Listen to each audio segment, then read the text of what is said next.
Tanghali sa atin lahat po. Kita niyo po itong ginagawa natin, no? Dry na po siya. Ayan. Kita niyo po. Ayan, no? Dry na po siya. Talaga dinadry po natin para masarap siya. Pinangat niya eh. Pinangat na dry, wala siyang sabaw-sabaw. Di ba, kaibigan? Yan. Mga 2 minutes na lang po yan. Katalo na yan, kaibigan. 2 minutes. 2 minutes. Ito yung magdagdag limon po. Limon po yan, no? Yan. Meron pa pala. Meron pa pala. Kunting garlic paw para medyo ayan, huwag na masyado marami. Ayan. Masyado marami kasi templado na yan po, ina-adjust ko na lang kunting siyog. Ayan. Para hindi masyado maasin. Salamat po sa atin. Ayan, masarap po yan.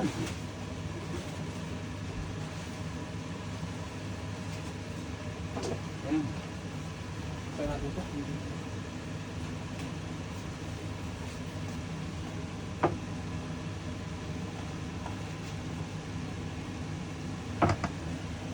Hindi po. Lapit natin kaibigan. Oh. Lasang kulay po para makita natin. Ayan. Ako. Itong nakikita nyo po to, inahalo ko talaga sadya po yan. Pero pwede mo kayo na yan. Bahala kayo kung kaya nyo yung medyo mapait-pait kasi po yan. Kinukuha ko lang po niya yung aroma niya. Kaibigan, aroma. Mabango. Mabango yan sa pinangat or something. Diba kaibigan? Kaya katalo po yan. Diba kaibigan? Kita nyo po. Ayan o. Antayin natin na maluto-lutong kunti pa po. Para madry pa siya. Ayan. Ayan. Kunti na lang po. Kunti na lang yan.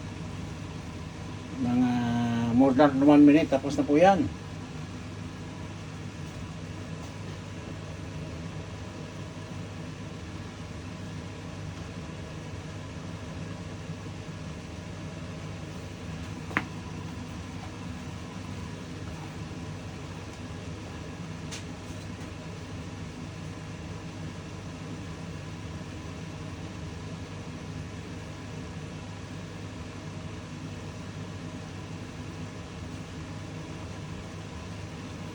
Ayun po. Ayan. Kalat na. Yung mga halo pa lang to. Suka lang naman po to. Saka luya. Maraming sibuyas. Ganyan po. Saka sibuyas. Yan. Kunting garlic. Pwedeng dry. Pwedeng powder. Tapos magdagdag na lang po kayo. At saka kung anong gusto nyo pang palasa po. Katalo po yan lahat. Di ba kaibigan? Nandun na po natin to. Ayan.